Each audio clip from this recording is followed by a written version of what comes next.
अवधपुरम के इस ब्लॉग में आप सभी भाइयों को नमस्कार, बहुत बहुत धन्यवाद। भाइयों, मुझे उम्मीद है कि आप लोग जहाँ भी होंगे सुखी होंगे, स्वस्थ होंगे और पॉजिटिव एनर्जी से भरपूर होंगे। भाइयों, आज हम लोगों का विषय है कि प्रेम निःशुल्क होते हुए भी सृष्टि का सबसे महंगा सुख है। क्या हम सबने कभी विचार किया कि भाइयों इस सृष्टि पे जो भी निःशुल्क है वो कितनी महंगी है? आज हम लोग इसी मुद्दे पर चर्चा करेंगे और अपने विचार को व्यक्त करेंगे। भाइयों, प्रेम का कोई रूप नहीं होता है। प्रेम क्या है, कैसे है, ना हमको पता ना आपको पता। प्रेम तो बस एक एहसास है। एहसास, प्रेम पाने के लिए क्यों कहा, इसका विषय क्यों है कि प्रेम सबसे महंगी वस्तु है, या सबसे काटली है। वो मिलता नहीं आसानी से, वो तो पैसा देने से मिलता नहीं है। हम उसको खरीद नहीं सकते हैं, ना कहीं वो दिखता है। ऐसा क्यों? आइए इस बारे में अंकल से कुछ चर्चा करते हैं। आप बताएं। बहुत बहुत नमस्कार। आज के ब्लॉग में प्रेम शब्द पर शिवाजी जी ने बहुत गहराई से चर्चा की। मैं आपको ये बताना चाहूँगा कि प्रेम ही जीवन का सच्चा सार है, और प्रेम ना तो किसी महंगी से महंगी चीज़ों से खरीदा जा सकता है, और ना ही कितना भी कोई व्यक्ति धनवान हो, प्रेम का धन से कोई संबंध नहीं है। प्रेम एक झोपड़ी में रहने वाला इंसान और एक महलों में रहने वाला इंसान, जो झोपड़ी में रहने वाला इंसान है, वो प्रेम की सच्ची परिभाषा जानता है। उसे ये पता है कि हम इस सृष्टि में, इस प्रकृति में आए हैं, और जो भी सृष्टि और प्रकृति में जो भी चीज़ें हमें दिखाई देती हैं आँखों के द्वारा, प्रेम की अनुभूति होती है, दिखाई नहीं पड़ता। बहुत गहरा अर्थ है इसका। जब हमें जो चीज़ दिखाई देती, जैसे सूर्य है, चंद्रमा है, पेड़ पौधे हैं, पानी है, ये हमसे किसी भी प्रकार का कोई कर नहीं लेते हैं, निस्वार्थ सेवा मानव समाज की करते हैं। और प्रेम बहुत अगूढ़ शब्द है।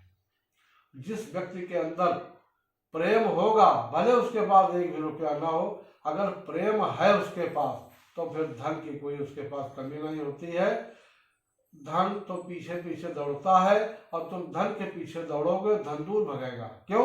आपने प्रेम नहीं किया मानव समाज से, आप पैसे के पीछे दौड़ने लगे, रोटी के पीछे दौड़ रहे, रोटी आपसे दूर भग रही है, धन आपसे दूर भगता चला जा रहा है। आप कहे हमें न चाहिए रोटी, न चाहिए धन।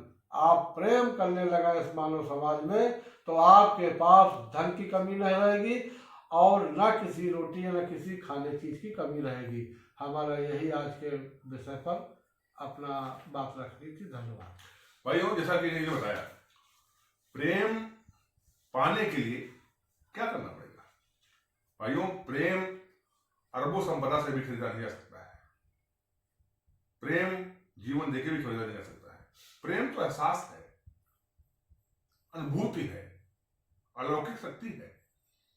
जब प्रेम आता है तो हमारे सारे अवगुण चले जाते हैं। प्रेम को लाने का, प्रेम को एहसास करने का सिर्फ एक ही रास्ता है कि आपको और हमको अपने मन से छल कपट, द्वेष, ईर्ष्या की भावनाओं को निकालना होगा, तभी तो प्रेम आएगा। क्योंकि जहां पे प्रेम होगा वहां पे ये होंगे ही नहीं, और जहां पे ये होंगे वहां पे प्रेम होगा ही नहीं। वास्तव में अगर आपको प्रेम देखना है तो उसे छोटे से बच्चे से देखिए। भाइयों, उस छोटे बच्चे में महसूस कीजिए, एहसास कीजिए। मैं आपको एक घटना बताता हूँ, अपने साथ घटित हुई। हमारे जहाँ अवधपुरम में हमारा आपका परिवार है, यहाँ हम रहते हैं, और हमारे एक मित्र हैं, एक भाई हमारे थे, उनका छोटा सा बच्चा था, हमको लगता है 3-4 साल का था। वो एक दिन हम लोग रोड पे खड़े थे, और वो लड़का ऊपर खड़ा था, बच्चा ऊपर था, और ऊपर से वो बोला अंकल। तो मैंने देखवाया, तो नीचे बगल वाले हमारे भाई देखे, तो बोले नमस्ते, तो बोले नहीं अंकल को, तो हमने कहा अच्छा बेटा नमस्ते, वहां से बोले नमस्ते। भाइयों, जब जहां प्रेम होता है ना, वहां पे आपको ऑटोमेटिक मतलब स्वतः ही आपको पता चल जाएगा कितना विशेष है, अनुभव होगा। क्योंकि प्रेम से बढ़ के दुनिया में कुछ नहीं। प्रेम से कहा गया कि भाव का भूखा हूं मगर भाव ही एक सार है, और भाव से मुझको भजो तो भाव से बेड़ा पार है।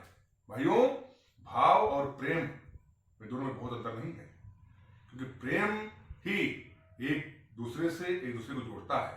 जब प्रेम होगा वहां पे स्वार्थ नहीं होगा, क्योंकि भाइयों स्वार्थ से किया गया कोई भी कार्य वो भविष्य के लिए फलदायी नहीं होता है। प्रेम से किया गया कार्य हमेशा भविष्य के लिए फलदायी होता है। अगर आपको भविष्य के लिए कोई कार्य करना है तो प्रेम से कार्य कीजिए, मन से कार्य कीजिए, लगन से कार्य कीजिए और प्रेम दीजिए और प्रेम पाइए। जीवन में एक बात ध्यान रखिए, जो आप देंगे वही आपको मिलेगा। जो हम बोएंगे वही हम काटेंगे, वही आने वाली पीढ़ियां काटेंगे। उदाहरण के लिए ये जान लीजिए कि जब हम गेहूं बोते हैं तो गेहूं ही मिलता है, आम बोते हैं तो आम ही मिलता है। हालांकि आम खट्टा हो सकता है लेकिन वो देगा आम ही नहीं देगा। इसलिए हमेशा समाज को, अपने इस परिवार को जोड़ के रखिए प्रेम से, एहसास से, अपने सोच से। क्योंकि जब हमारी सोच में प्रेम होगा, पॉजिटिव एनर्जी होगी, तो हमारा परिवार, हमारा घर और हम स्वयं हमेशा आप प्रफुल्लित रहोगे। भाइयों, क्योंकि प्रेम जहां होगा वहां पे आप पे ना तो अशांति होगी ना तो दुख होगा, सिर्फ शांति ही शांति होगी, क्योंकि आपने सिर्फ प्रेम ही दिया है। इसलिए जीवन में सिर्फ ये ठान लीजिए कि हमको कोई क्या करता है हमसे उसका लेना देना नहीं है, मैं क्या करता हूं ये मेरा लेना देना है। भाई मैंने क्या दिया आपको, ये आप मुझे क्या दे रहे हो वो आपका विषय है, मेरा तो विषय है नहीं।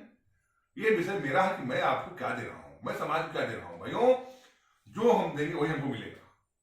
इसलिए सभी से निवेदन है, जितने भी भाई हमारे वीडियो देखें, हम सब एक दूसरे भाई को प्रेम दें, विश्वास दें, एक दूसरे को जोड़ें अपने साथ और हम उनके साथ जुड़ें। अब देखिएगा कि आपका जीवन इतना प्रफुल्लित होगा आने वाले समय में कि कोई उसकी सीमा नहीं होगी, और आप हमेशा, आपके मन में हमेशा शांति रहेगी, हमेशा एक भाव रहेगा कुछ करने के लिए, कुछ अपने परिवार को देने के लिए। भाइयों, एक बार पुनः आप सब लोगों को बहुत धन्यवाद। आगे और कई ब्लॉकों में चर्चा करेंगे, मिलेंगे।